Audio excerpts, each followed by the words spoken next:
Good morning and welcome to healthylife.tv. My name is Paul Bursey and I'm speaking from the UK. My co-presenter is... Good afternoon, everybody. It's almost afternoon here. Warren Connolly coming to you from Hungary. So that's why it's afternoon. It's 12 o'clock.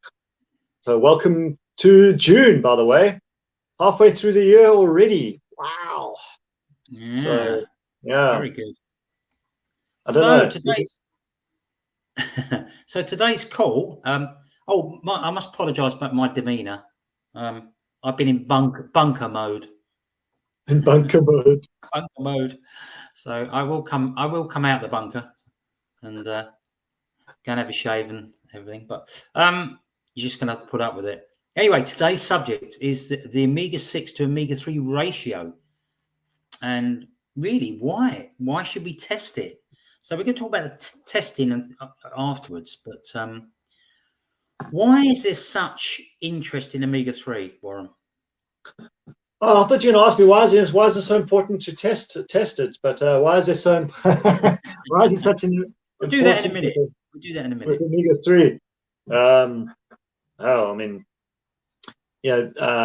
scientific journals and papers and the media are kind of starting to push it out there a little bit more nowadays, as knowledge around the importance of omega-3 becomes more widespread.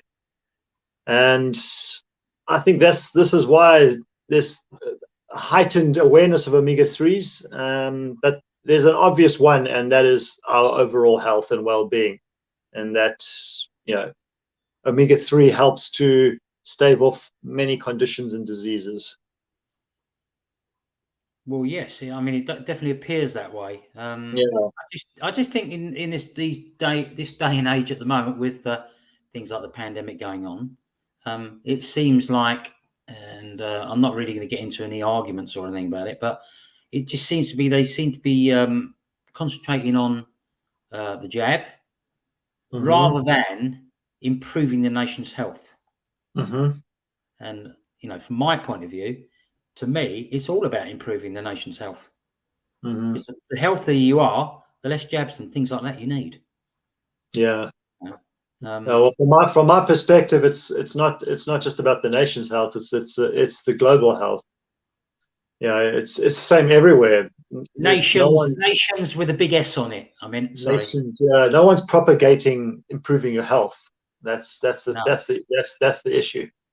But yeah. Yeah, and I think that's more important than anything. I mean, look, today's food is ultra processed. We see, if you open someone's fridge, you'll see more packaged options. And the fridge and freezers are packed with meals that basically are high in sugar and low in fiber. And there straight away is a big, huge problem. And omega-3 is the biggest selling supplement across the globe.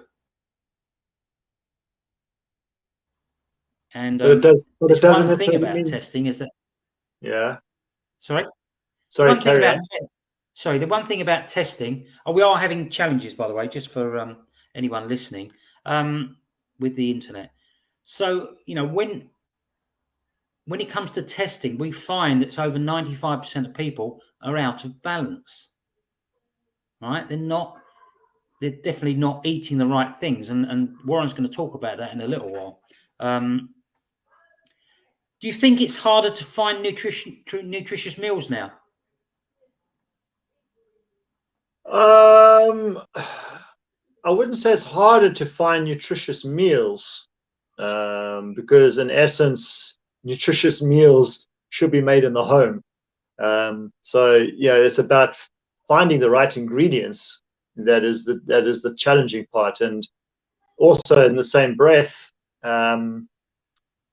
your fresher foods are becoming more and more expensive as well for the average person to be able to afford to eat. So it's this, you have this dichotomy where your less satiating or less nutritious foods are becoming cheaper and cheaper, But your healthier options are just becoming either the source is becoming rarer, or otherwise when you do manage to get your hands on some stuff, it's out of the pocket of many people these days, unfortunately. So to say healthy food or healthy meal, you're not going to really get many choices in terms of healthy meals unless you're cooking the food yourself or preparing it yourself. Yeah, I mean, you should be. I mean, I think 99% of the time you should be looking to prepare your own meals anyway, so you can control what goes in there and make sure you don't have a meal that's got empty calories. You know, and it's so easy to do that. And we're now in an era where personalized nutrition is the order of the day. That's what I think anyway. How do you feel about that? True, because the science is starting to show more and more now that we're not all made up of the same stuff. In a sense, and what I mean by that is that even if you think about your blood types, if you eat by blood type based on your blood type, it's not cut and dry across the board either. There's a lot of permutations around that, your genotypes and all kinds of stuff, or genome types, I should say. So there's a lot of very external and internal influences that could potentially change how you eat or how you need to eat. So knowing this information and being tested is even more important these days, because the science is just showing that what might be considered to be healthy and good for me may not be the same for you. For example, iron. Excuse me. Hey, sorry, Warren. Go on. No, I said, for example, iron. I mean, most people, you think that consuming iron would be good for you, but for someone like yourself, if you're eating shelled fish and things like that, that's dangerous for you. So I might recommend to somebody eat shelled fish for their own health, but unless I know that they have a Raynaud's disease, then it's that in itself is knowledge to have and to understand that people are not the same. So if in saying that, so if you get yourself tested for your omega-3 balance or your omega-3 makeup in your body, then you're going to have a much clearer indication as to what foods really are healthy for you and what are not. Yeah. We're not talking about allergies here either. I'm not talking about allergies. That's different completely. It's completely different. Yeah. So how important is omega-3? It's essential. It's an essential oil that our body doesn't produce. So which means that we need to be consuming omega-3 in order for to have the benefit of what omega-3 does for our body. And omega-3 essentially, consuming foods that are rich in quality omega-3. This is the key as well, is quality again. Where you might be sourcing your omega-3 from doesn't mean it's quality and it's doing your body any good. So omega-3 is extremely important for us as an overall health picture. If you visualize yourself, if you see yourself being the healthiest version of you have to have a high quality, effective and potent omega-3 in your diet. Pure and simple. So what's the quality like across the board? Well, unfortunately, as much as omega-3 is the highest selling supplement on the planet, I can't remember what the exact or the estimated figure is, but it's more than 70 million, if I'm not mistaken, around the world, if not much more than that. But nevertheless, most of these omega-3s don't really do much for your body. They do a minimum amount, but that's really it. And most of what you're consuming, you're just passing through your system, because by the time it actually needs to be doing its job on a cellular level, it's no longer active in your body. So that active ingredient is no longer doing its job. It's now become rancid or off, or what's a more layman term for rancid. Off. Yeah, off, I guess. Rotten. Yeah. Rotten. Yeah. Yeah. So this is unfortunately the case with, I would say, more than 95% of Omega products on the market. I might be slightly out there in terms of percentage, but I'm pretty confident that at least 95% of the Omega products on the market are not doing what you think they're doing. Unfortunately. And of course we can test. So we know. We know basically how effective it can be. So, for example, I have a.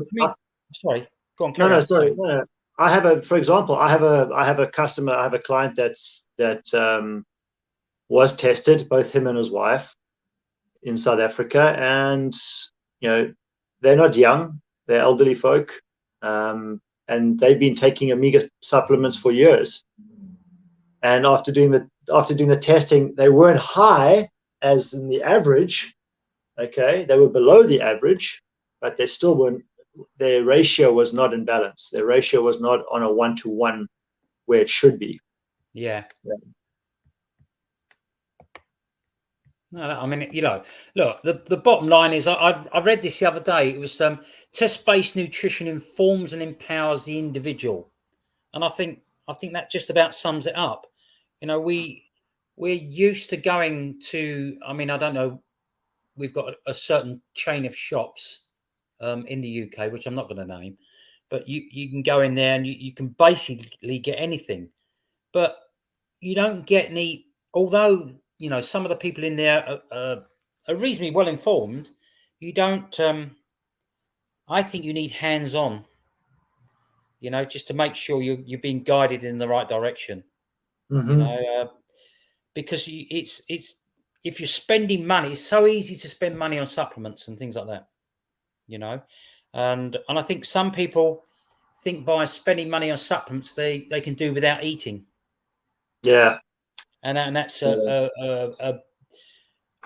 it's a bad way to go, because you have to combine the two. Well, case in point here, it's having been in the fitness industry for more than 20 years. When I used to work in gyms, the amount of times that I would see and hear people telling me that see people doing it, and then hear people telling me that then their only meals for the day were protein shakes because they want to lose fat, and that this doesn't work like that. So they drink protein shakes that they're just thinking they're consuming proteins, which is good for their muscles, but they want to lose fat, so they don't want to eat carbohydrates. And they end up not even losing an ounce of fat, and end up putting on more weight. The fiber. Yeah. To obviously one of the reasons to rid yourself of stuff inside. Yeah, and supplements are there for a reason, for a purpose, not to substitute foods, but to supplement the lack of nutritional value in the foods that we have today. Yeah, and of course the other thing is you need both omega-3 and omega-6, and it seems like the world is hell bent on the omega-6 all the time. That's how it comes across to me. It's not the world; it's the food industry are hell bent on omega-6. Yeah, I was trying to incorporate everyone, because even when I hear even when I hear people talk, they talk about and some of them have fantastic amounts of omega-6, which is the greens, the leafy greens and things like that. And yes, you need all of that, absolutely. Yeah. You've got to. It's all about balance at the end of the day, because you don't balance up, you're not a balanced individual. There's going to be gaps in your nutrition, and obviously we don't want that. No, I mean, I accept that everyone has individual nutritional needs, but you still got to have the balance, like a bit like foundations of a house to work on, Yes. And obviously our goal as nutrition and fitness and that is to bring the bodies back into balance. A lot of people will play about with supplements and things like that, and their food, and that's fine. because you've got to find something that you like, but then you've also got to look at whether it's good for you or not. Although we all have our periods when we have something we maybe shouldn't have, which is fine, you know. Of course, that's what it's there for. And we're human beings at the end of the day. We're fallible. We're gonna make mistakes. We're gonna enjoy ourselves. We're gonna relax, let our guard down. But and have that there's a gentleman in the USA whose work I used to follow very closely, and he's fantastic because he bases everything on science, and he has his own laboratory and his own training studio laboratory where he does testing. So he tests himself as a guinea pig with scientific ingredients, and then he trains, and he has everything there set up for himself, and then he shares that information with people. And I followed his work for some time, and even though it's based on science, his stuff, it didn't work specifically for me. I mean, I was taking everything that he recommended one needs to take in order to, I was fasting at the time, so I was doing intermittent fasting, and I wanted to really shred down and get as lean as I possibly could and as healthy as I could. And I was following everything that he said, from the training to the nutrition and the supplementation. And it didn't necessarily work for me in the same way that it should have, based on what he was telling it. He's written, but it worked for me in many good ways. I'm not saying it was bad, not far from it. And I still believe in what he does as being great for the masses. If that's what you want to follow, in terms of close to one size fits all kind of scenario. But as we've said before, health and nutrition and exercise and all of these things is not a one size fits all scenario. It isn't. However, there are certain laws and there's certain truths about nutrition, and one of those is that omega-3 in particular has exponential benefits on your health overall. It's still the benefits are still being discovered and understood on deeper levels. So it's not fully understood yet, but what we do know from a science-based background is that it is an essential part it should be an essential part of your diet, pure and simple, if you choose to live a healthy life. Absolutely. I mean, look, our bodies require both omega-3 and omega-6. Yes, we've got important functions in the body that need sorting out and working on. And to perform at your peak, you need a balance of probably everything that people talk about. And you can't get everything from one particular food. There's no such thing as a superfood. Okay, well, I get it. I understand why they call it a superfood, because something like very healthy chocolate, and things like that, very, very good, but they only give you partial benefits. Yeah, exactly. The term superfood is for marketing. That's marketing. That's just to sell a product. Whether it's goji berries or it comes from the Himalayas or the Andes or wherever, it's not going to be a superfood, because a superfood by definition means that it encompasses all your micronutrients, nutrient benefits that your body needs. And there's no food that on the planet that does that for you. No, but you could. I mean, by good research or listening to the right people, you could get nearly the perfect diet. Yeah, you can. I know you've then got to tweak it for you personally. But, exactly. But things like honey, good quality honey, like Manuka or something like that. Look at what's in it. Yeah. If you. And you could, I don't know, there's lots of things that you can take and eat and things like that to get a balanced diet. We're never going to get it 100% correct. Look, if you could afford it and you went out and you purchased everything that people would consider to be superfoods, and you included all of those into your eating regime, you would get close to probably get very close to what would be considered an optimum diet for yourself and for anybody for that matter. obviously, as you say, with a little bit of tweaking here and there. But for the average person, that's just not attainable. It's unattainable. That, you know, people just most people would not be able to afford to eat at that level.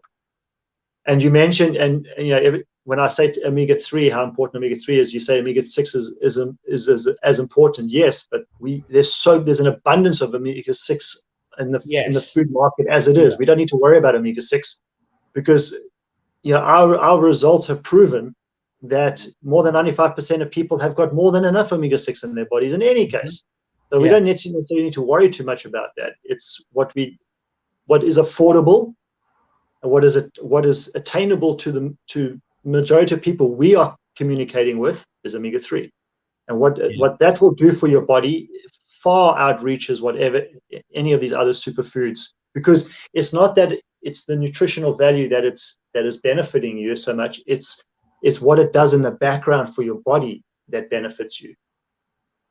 You know, so if you're taking omega-3, for example, okay, and you're consuming a good quality omega-3 that you know is working on your body, you're not wasting your money on it, okay, and then you're eating all these healthy foods, you're going to be super healthy. You know, then you're going to be Superwoman or Superman. You know, that's it. Some bottom line, because the omega-3 enables all of those foods to be able to do what they should be doing in your body. That's the benefit of having it. Yeah. Yeah. I mean, look, the basics are that the omega ratio, definitely in the Western diet, is at a poor level. Yes. Can you explain something about that?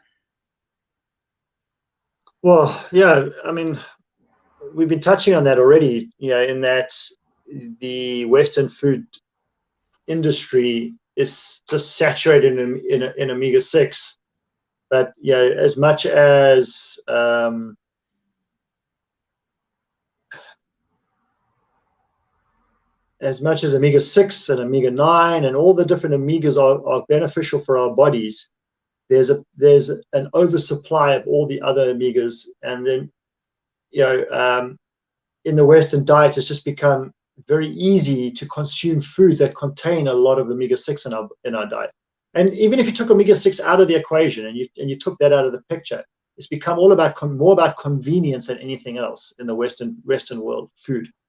You know, so, you know, even if you know, people that like to live healthy lives but are extremely busy, they will order from companies that make food for them that they think is healthy, but it's not always healthy.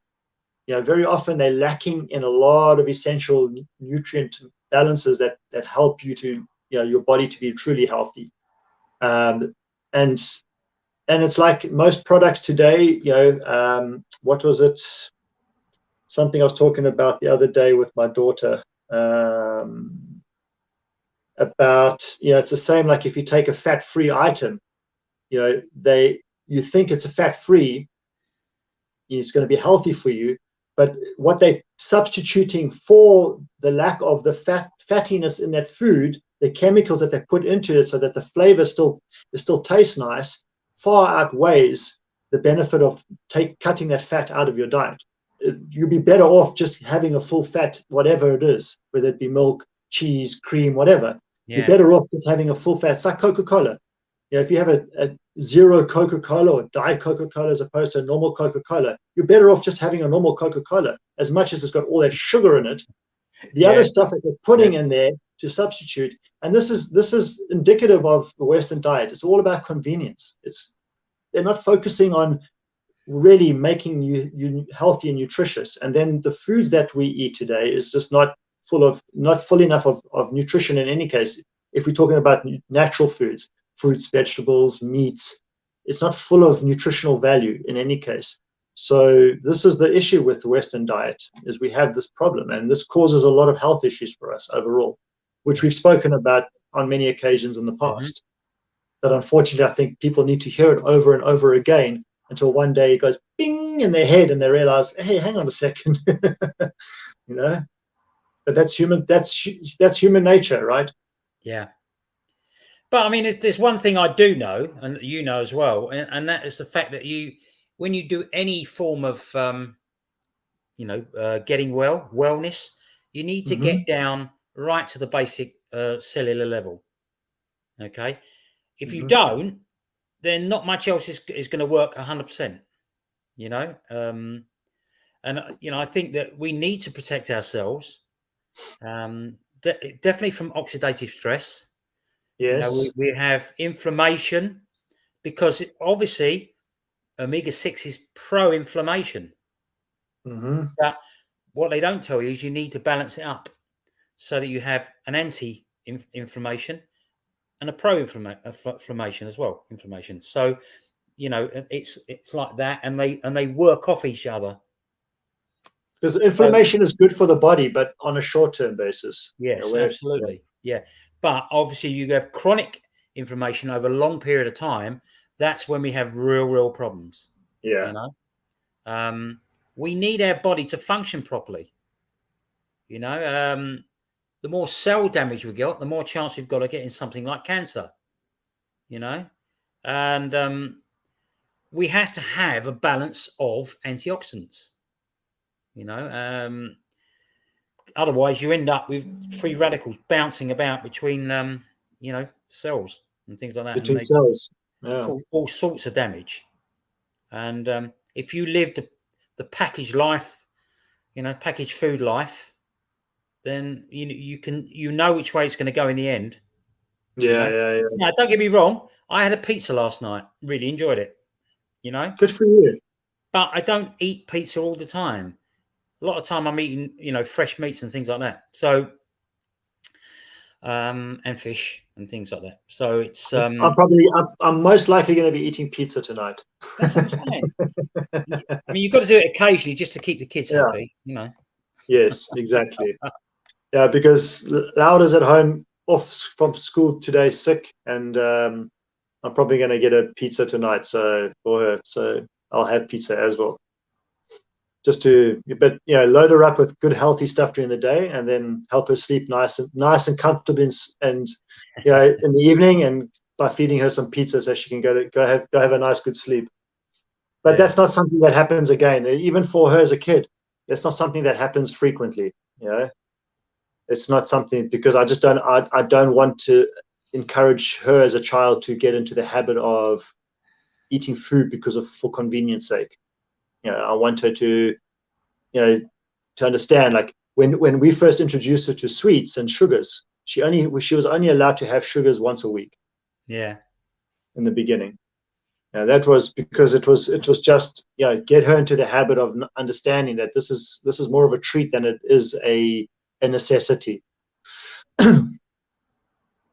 Yeah. Unfortunately, too many kids these days just eat sweets every day.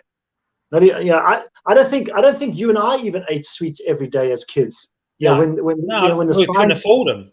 When the science wasn't even there in those days, and we didn't know that what damage it would be doing to our bodies. I don't think we ate sweets every day. It wasn't bubble gum and chewing gum, maybe yes, but sweets, no. No, I remember I had to wait for my pocket money on a Friday after school.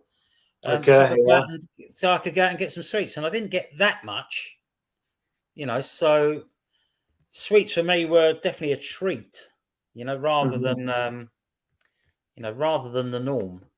And we used to have a tuck shop at our school, and my mother would give me just enough money so I could get something that was food, not enough, because then I had the choice: either I get sweets and then I go hungry, or I get food and then I feel good, So it was. Yeah. It wasn't just like, here, take and buy whatever you want. No. So would you say then, going back to omega-3, that restoring the balance between omega-3 and omega-6 is a priority?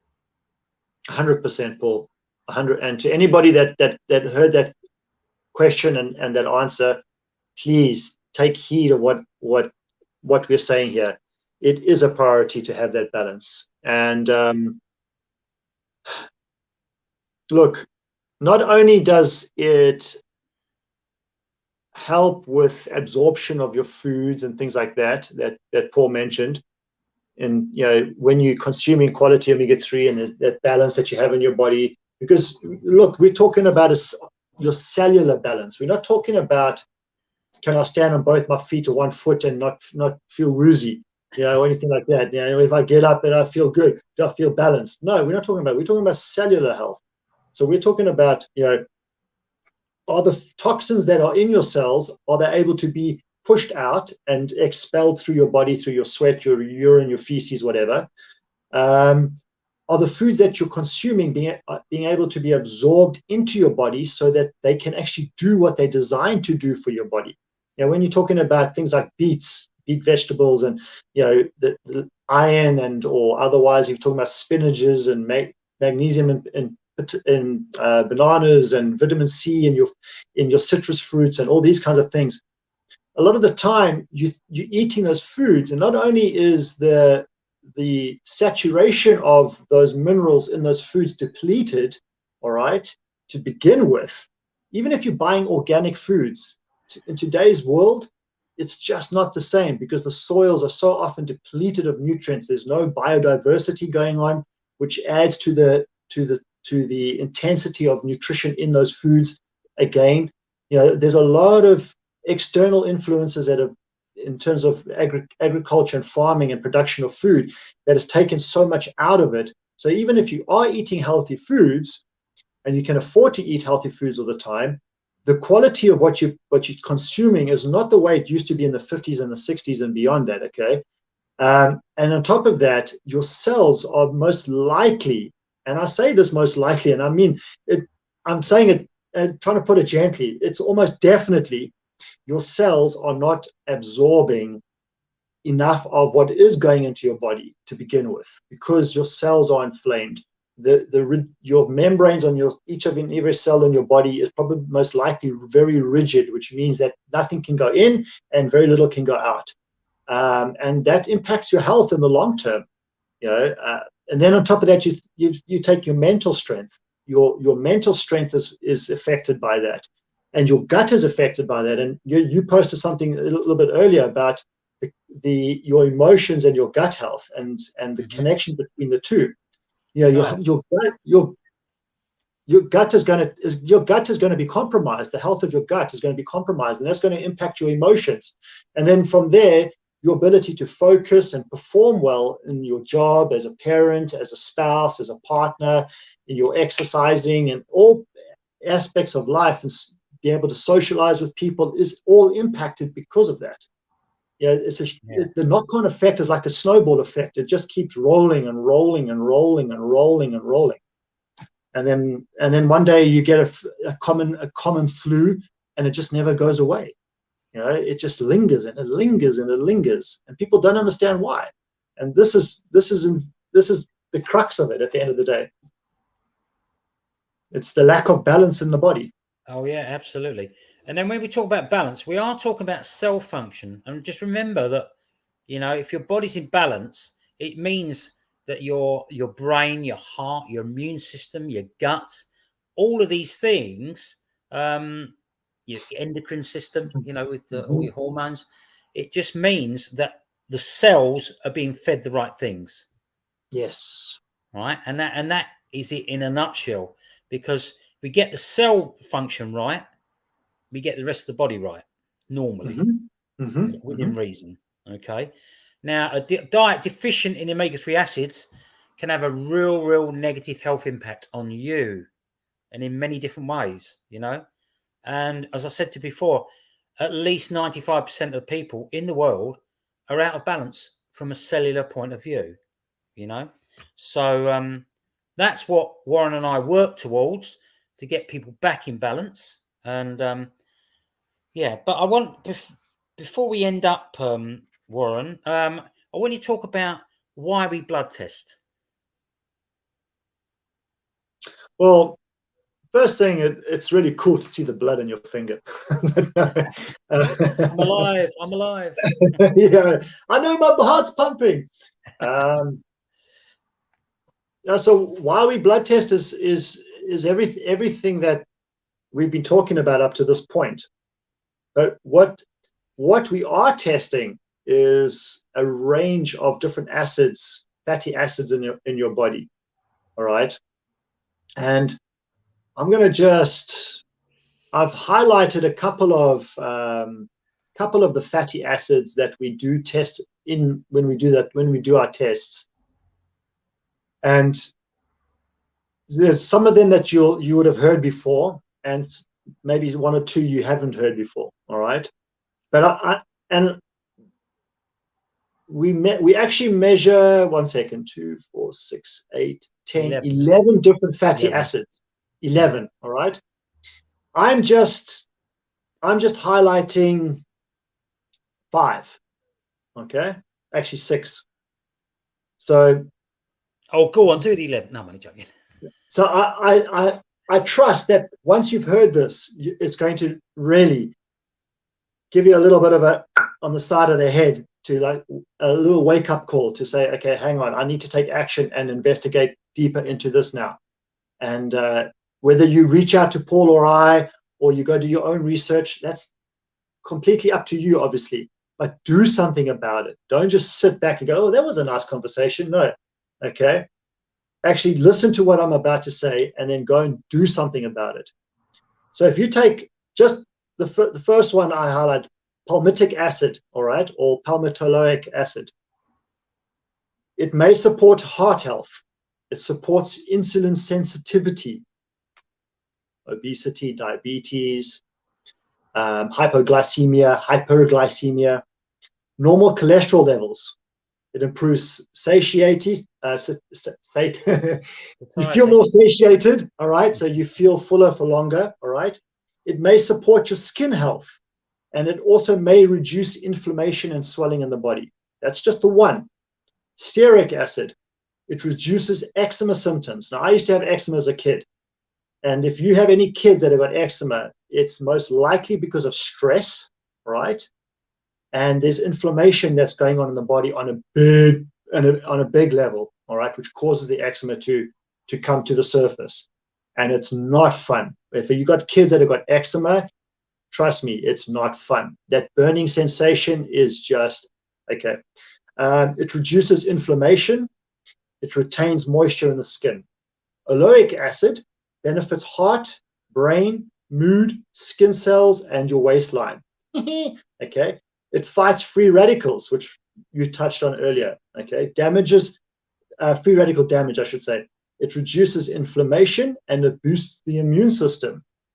Now, we all know having a healthy immune system in today's day and age is imperative, because as we've been locked up and isolated from people for periods of time, the seasonal flus and things that we had in the past are no longer the case, because now people are going to be getting sick through summer, spring. It doesn't matter anymore, all right? Because our immune systems have been compromised regardless, because we're not in as much contact with people as much as we used to be.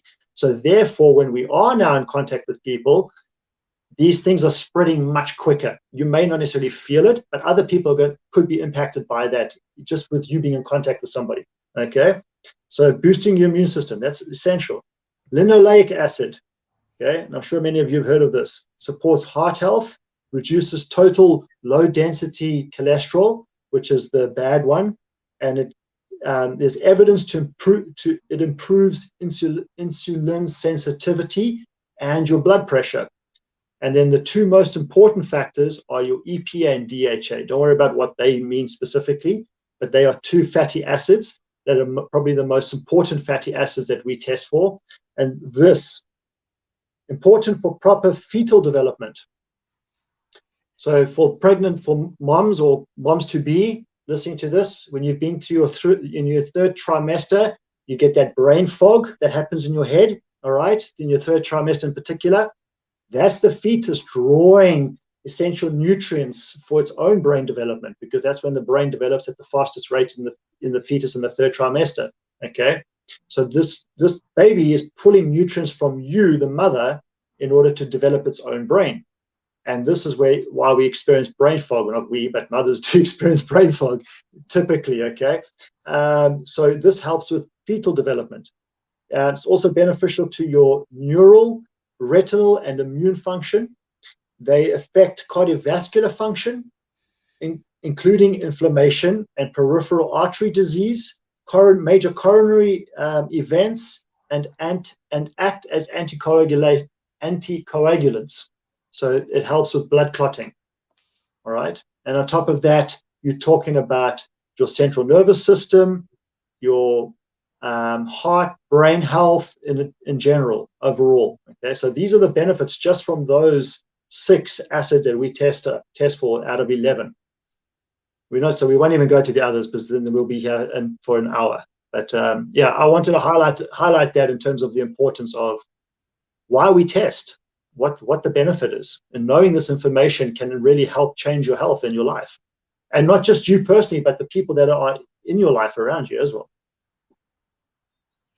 Yeah, I think for all the medical benefits and things like that, for me, I'm probably one of those people that need something in black and white and saying, you are here, you need to be here, mm-hmm. And this is going to help, and we can prove it. I think proof is in the pudding, as they say. Yeah. Surely is. So yeah. So should they get tested? 100%. Everybody should get tested. Doesn't matter whether you're young or old, whether you're an Olympic athlete, professional athlete of some kind, whether you think it's too late, it's never too late. You should get tested, because when you know the information, then the required steps can be taken to help. Absolutely. So if you need to know any more, get in touch with us, and we will give you the relevant information so you can make an informed decision as to what you want to do. And if you don't know, if you don't already know and you don't think you need to know, then ask yourself this question: is why don't I need to know? And if you can't give yourself an honest answer, then you need to know. Really, I say that because people will just brush it aside. They think it's blasé. It's not that important. It really is. Yeah, absolutely. Fatigue, lethargy, that's another thing that we work on. Can be quite a big problem for a lot of people. Yeah. So it all falls under the same umbrella. So with that, is there anything else you want to say, Warren, before we call it a day? No, I think that's more than enough information. We have to be careful because we've got so much information that you could go on forever, but we don't want to bore you too much, So, all right. As I say, get in touch with us if you need any help, advice, want to know more about what we do. If you found this useful, please share it, love it, and everything else that you can do to help us along the way. And with that, yeah, absolutely. With that, we're going. Have a fantastic week, everyone, and I look forward to seeing you on next week's HealthyLife.tv. More importantly, look forward to hearing from you directly. Yeah, about your successes or failures. And also questions. Yeah, absolutely. Yeah. So, okay. See you all later. Till next week, everyone. Appreciate you being here with us. Absolutely. Thanks a lot. Cheers.